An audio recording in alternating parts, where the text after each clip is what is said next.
this video is going to look at the three main authors that write about Nero's building works. We've got some sections of Josephus, a section of Suetonius, and a bit of Tacitus. So again, these building works are coming after the fire of Rome. So there's going to be elements of rebuilding the city, and then there's just his excessive nature of building pretty stuff by himself. So we have the fact that he obviously builds this massive palace for himself. So obviously there'd been one under Gaius as well.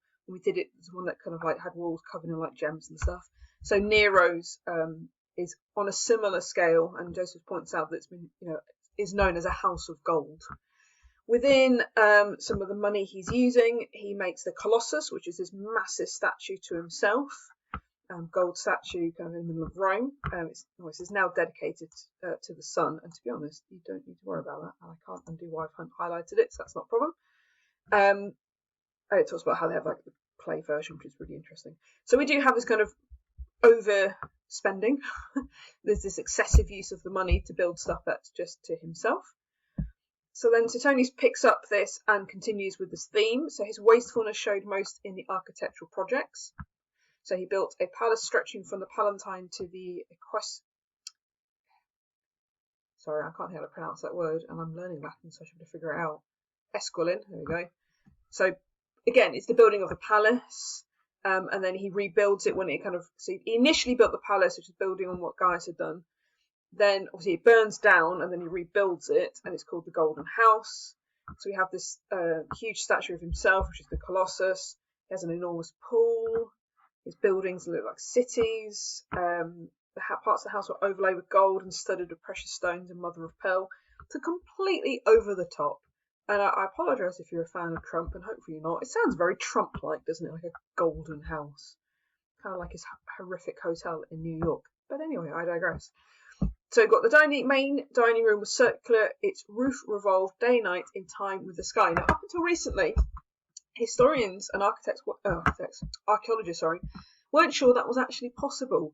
And they did some excavations, I think it was last year or the year before, and they've discovered mechanisms on the palace grounds, which would show that this did genuinely happen, that the roof was able to turn. If you're interested, have a bit of a Google on that. It's got really interesting archaeological work. But anyway, it is totally over the top. I mean, I would love a roof that revolved and showed me different stars, but not really needed, really, is it? We also have sort of like really nice water that's being tapped in. It's totally lavish, and it is absolutely ridiculous.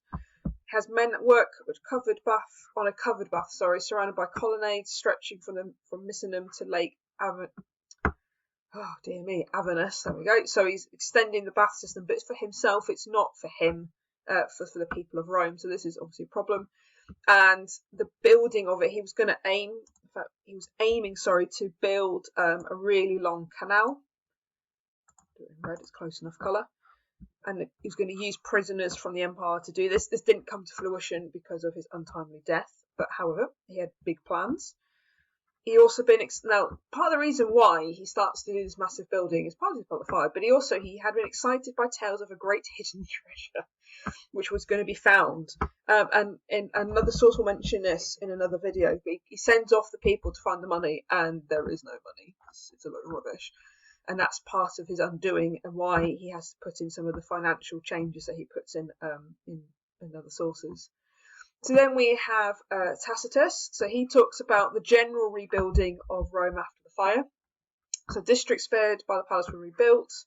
So even bits that weren't destroyed, he rebuilds them anyway. They measured lines of streets, broad thoroughfares, buildings restricted height, open spaces, while colonnades as protection of front of tenement blocks. So these are all very, very, very sensible. So the streets are widened. There's now building controls, if you like, and you have to sort of have certain requirements. And even these colonnades, so these columns were added to strengthen the tenement blocks. So these tenement blocks would be for people who are renting their housing. So this is all very good stuff. And he offered to erect the colonnades in his own expense. Obviously, he has no money, so that doesn't work out. And he also says you have to rebuild these houses and blocks of housing at a certain point. So this is all great, brilliant, good for him. He also uses sort of Gabonine or Alban stone. Alban comes from, I think, from Scotland from memory.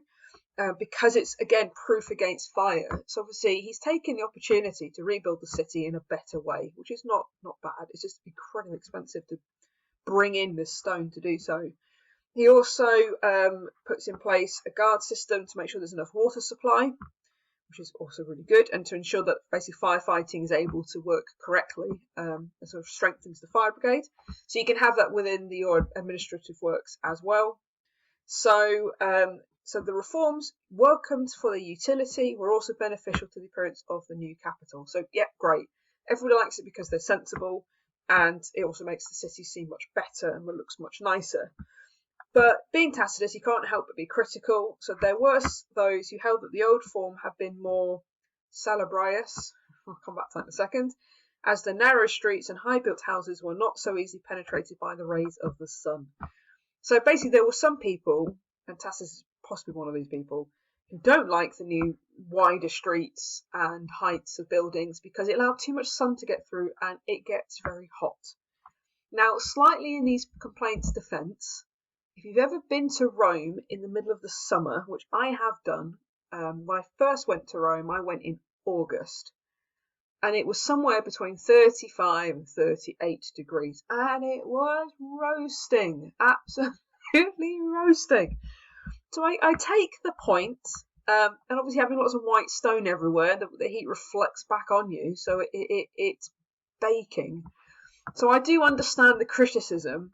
However, if we take the reason why he's rebuilt the streets wider and the buildings not quite as tall, it's to stop fire from spreading. So he did the right thing. It's just that some people are never going to be happy with the building works. So if we look back across the sources, we've got some sensible building work, and then we have what can only be described as over-the-top, excessive, slightly egotistical building work as well.